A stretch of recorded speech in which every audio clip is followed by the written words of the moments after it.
He also said today that he's supporting the new legislation being introduced by Ro Khanna to eliminate any funding for any war in Iran without congressional approval, of which he would vote against. That was today. That was from today. And his statement from Iowa yesterday was great. Did not make moral equivalency to the evil man that was killed in justifying this, as many of the Democrats are doing, and quite frankly would vote for it if it came up in Congress. So, yeah.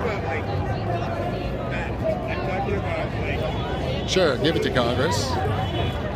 Let the cowards vote on it. And it'll probably pass because they're all in on war.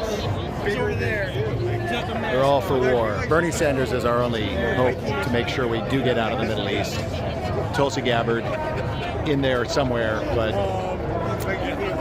she's not going to get the nomination. She's not going to get a chance. Bernie Sanders has the opportunity. It's time. It's time. The only way we're going to stop this is once we're in Iran. Do you think any one of those Democrats, like Elizabeth Warren, who wants a greener military, is going to get us out? Bernie Sanders is our only hope on so many levels. So many levels. Nice lens, little lens flare there. Sorry. I think they're flaring up. More bombings, more airstrikes today in Baghdad. And the retaliation, mortars into the green zone. Some form of retaliation is underway. So get in the streets, people. Here we go. Hate being right about this. I really do. It's time to. I'm feeling we have to shift up the channel again and focus more on peace. Keep the pot, but we need to start focusing more on the peace and the pot. Peace and the pot. My two issues. It looks like war, anti-war, and peace are back on the agenda. So look for more of this in the year 2020. Hey! What's going on, bro? Good to see you. Good to see you. How's life? Fantastic. How was Hawaii? It's pretty cool, Did you freaking love it? I did love what? it. Yeah, it was pretty badass. Yeah. Ladies and gentlemen. Can't complain, obviously. Ron Placone, everybody. What's up? Ron Placone, Reefer Revolutionaries. Just back from the islands. Just back from the island. Mahalo. Your old, Aloha. Yeah, this is your old stomping ground. Indeed, indeed. Did you get, I didn't see you surfing like Tulsi up in New I Hampshire. did go surfing. You did? Yeah, I mean, there is some video footage of it. I don't know if I'm proud of it, but I did my best. I went surfing once. It almost killed me. Once. Oh, really? That was it. And that was just the paddling out. Well, you know what? It wasn't the surfing. It's very... It was the paddling. Dude, the paddling is intense. It's I tough. didn't realize, I mean, you know, I've been swimming my whole life, Yeah. but when you have that big old board, it's a whole new, and then you have to keep your neck up. It's a whole new ball game. So But back yeah. in town and part of Out Here for Peace. Out here for peace. We're at it again.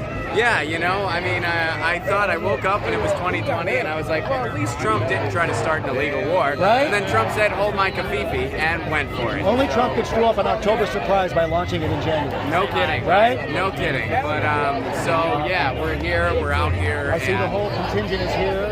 Jimmy Dore, Steph, Graham Elwood's here. Yeah. Pasta's here. Yep. So nice to see the progressive media out here standing up for peace. And look, the real people, real media The mainstream's here because again they're going to be against Trump's war, right? Well, presumably, we'll see. Yeah. I didn't know. Did you notice? Or they'll be against the way he went about it. Was Brian Williams they won't really in full erection mode last night? I'm sure he was. I'm sure he's probably going through lots of missile porn right now. I think Bernie's going to win Iowa. What do you think? I hope so. I think he's got a good shot. If he can take a couple early states, we got a shot for this thing. So. Well, it looks like the anti-war media machine and pushing Bernie, we're going to have to jump full in again. We're going to have to switch it from pot and peace to peace and pot. Yeah. In my focus. They go hand in hand. They do. I'm always a really big fan. I mean, I think that pot for peace. I think the more people smoke pot, the much more peace. No kidding, right? That's right. Yeah. So, and decriminalize mushrooms. Absolutely. Well, decriminalize mushrooms. Oakland, California got a step ahead of us. They beat us to it. Denver, it's got to catch up. It's going to be on the ballot maybe in 2020. They're working on it here in California. So if it grows, let it go. That's what I say. That's it, baby. Right on. Ron Placone, everybody, out here for peace. Peace. See you. Thanks, Ron. Good luck. Keep it up. Good seeing you, buddy. I don't know if we're going to stop it, but we're going to do our best. All right. So everybody's out here, guys. The whole Los Angeles progressive media contingent. Ron Placone back in town. The Doors are here. Elwood's here. Haven't seen Lauren Steiner yet, but I'm sure she's around here somewhere. She may be in Venice. There's also another march going on in Venice, of course, where Code Peace has their headquarters. So there's two. This was definitely bigger than the last one that we came out when he lobbed some bombs. I think it was into Syria the first time, and there weren't as many people out here. But I think there's a lot of the resistance out here, and I gotta say, another making lemonade out of lemons, or maybe call it, let's say, Orange Julius out of orange Cheetos. But here we might have awakened the anti-war machine. Let's hope that Trump has managed to wake up the sleeping anti-war voice and anti-war movement. This is a pretty good turnout, considering, but it's the first Saturday after the act of war, and the media is already trying to spin it. So let's get some more sights and sounds of what's going on here.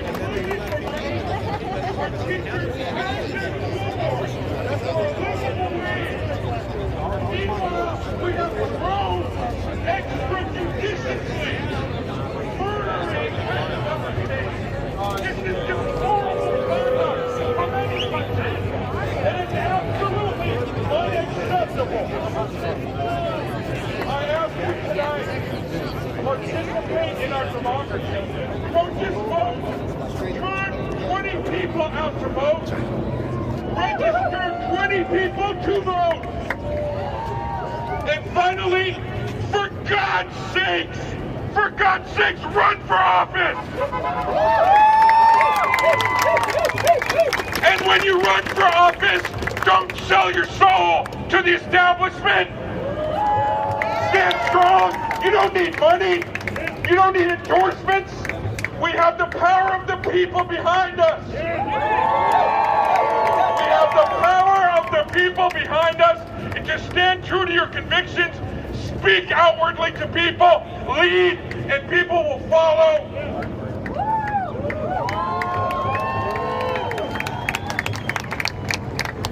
I will just end by saying thank you to Answer Up Coalition.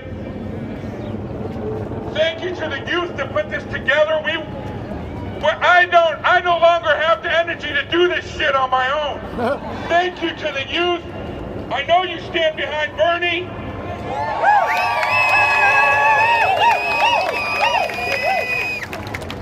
We need to change this motherfucker from the inside. Thank you. And stop Trump we will, right? Stop this system we will, right? Stop the war machine we will, right? Right? Right? When Trump says get back, when Trump says get back, we say fight back.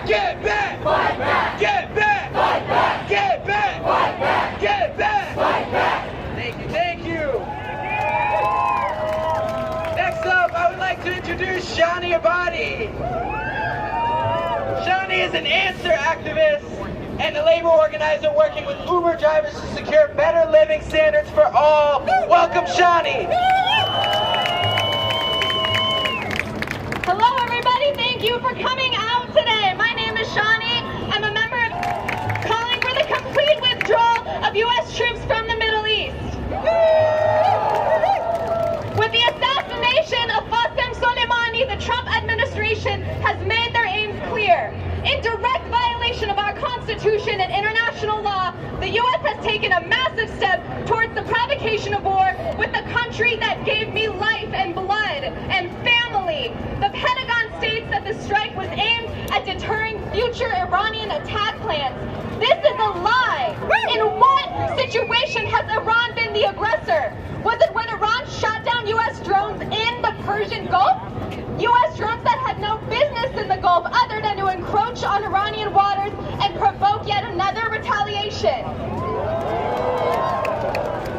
Or was it when they condemned Iran for not following the measures of a nuclear treaty that the Trump administration essentially tore up anyways? Or all the times that the U.S. has placed harsh, crippling sanctions on Iran that only serve to suffocate the people from access to basic goods and services? Elderly people, babies, young adults are all dying because the medicine they need is blocked by the sanctions. This is economic warfare. Or maybe it was when the U.S. propped up a long, bloody war between Iran and Iraq, providing chemical weapons and military training for my people to kill each other. And for what? 500,000 of our sons and daughters dead in the ground for what? Or was it when the CIA embarked on its first coup of a foreign government ever in 1953, overthrowing our democratically elected leader after he nationalized our oil? Who is the aggressor here? Who is the aggressor? USA! With this history of imperialist assaults on my homeland, all of that blood stains the hands of the U.S. government. Current and past administrations alike, they are no different. War is extremely profitable for the ruling class. Lockheed Martin, Northrop Grumman, and Raytheon stocks skyrocketed after the strike. The U.S. is preparing for a war right now in a presidential election year, while there's a war on poverty raging right here at home. Trillions of dollars poured into U.S. occupation in the Middle East, while millions of Americans don't have access to health insurance, while black and brown kids suffer from police brutality every day, while people are forced to live and die on these streets because the ruling class does not care about us. We've heard this all before. We've seen their media manipulation. We've seen their lies. We see straight through them, don't we? I was only 6 years old when the Iraq War started, but the people of Iraq remember how their country was torn apart and their economy dominated by the U.S. The people of Iran remember all of the mothers who never got to see their sons return home from war. We must support them and call for the U.S. to take their bloody hands out of the Middle East and all other nations around the world. We must denounce the violence that this country carries with it to all corners of the globe in the name of freedom and human rights, when we know that the U.S. is the biggest perpetrator of state violence and terror of all. Hands off Iraq, hands off Iran, and stop the U.S. war machine. Thank you.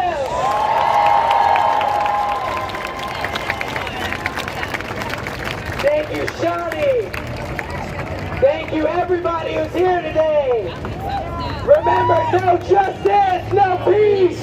U.S. out of the Middle East, no justice, no peace. U.S. out of the Middle East, no justice, no peace.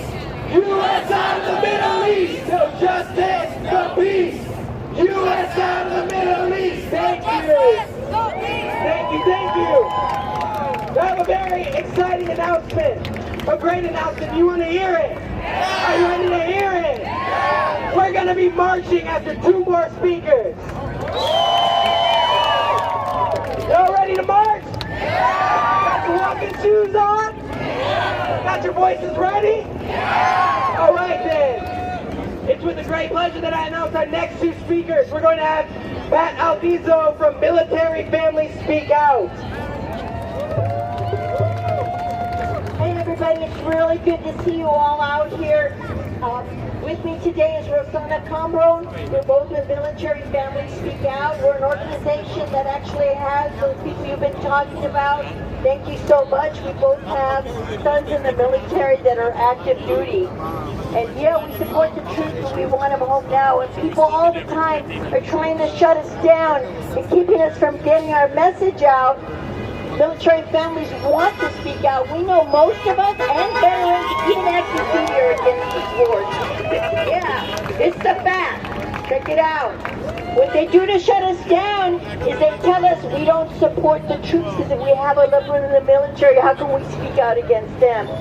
All of you are doing that. That's right. What do we say? Exactly. When they say we don't support the troops, we actually do. We want them home. So what do we say? Support the troops?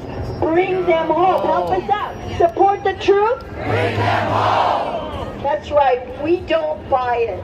They've been trying to tell us that this war is somehow defensive. We've been there. We've done that. My son's been deployed 6 times.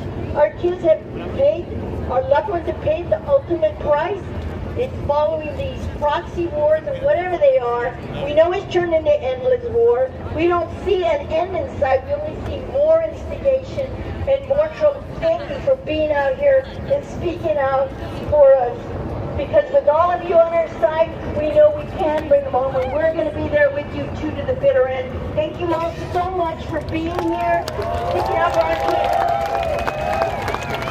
I think it's also important for people to understand there are many military families who are against this war, who maybe are afraid to speak because of retaliation to their loved ones. But please be sure that many of us are against these wars and don't want to be out there and want our children home. And we want to end these wars because they make no sense other than it's just, making money for those that are in the military. So that's it. Thank you. I also want to thank Cancer that has been here from day one. You are not the bomb. Right? Thank you for all you do, giving us a platform. Thank you. Now we have one more speaker before the march, but then we have a closing program afterwards, so don't worry, we're not done. We have many organizations and speakers that are still going to come. Is that okay with y'all? Yeah. Are you going to stick with us to the end? Yeah. Are you going to stay loud? Yeah. Are you going to stay proud? Yeah. And are we going to win peace once and for all? Yeah. All right, I can get with that. Now our very last speaker before we march is Mike Preisner. Now Mike is an anti-war veteran who's organizing soldiers resistant to the war, producer of Empire Files, and the host of the iFest podcast. Please welcome Mike Preisner. Y'all trying to take these streets and show the world where we stand? Yeah. Whose streets?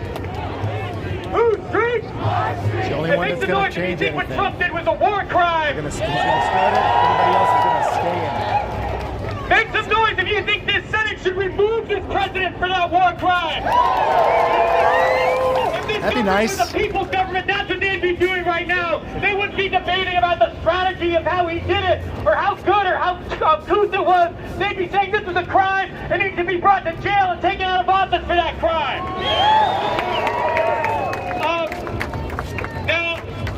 Now, I haven't written anything down in a long time, but I did today, because I feel like today is just as dire, just as critical. But I mean, I would be here like, hey,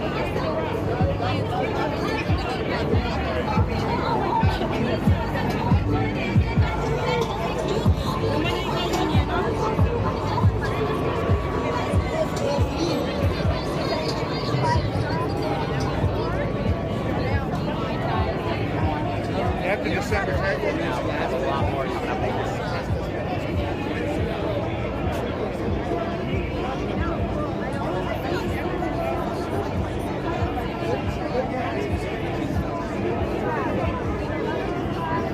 All right, guys.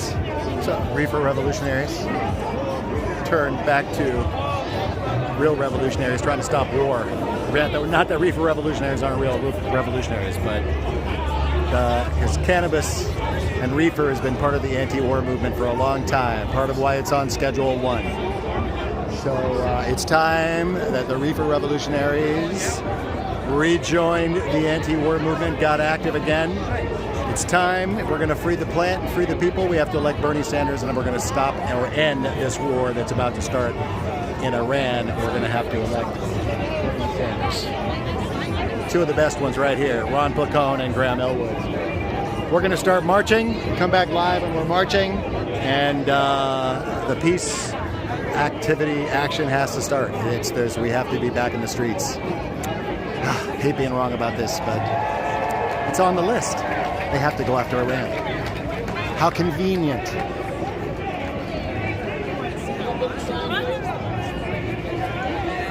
How convenient.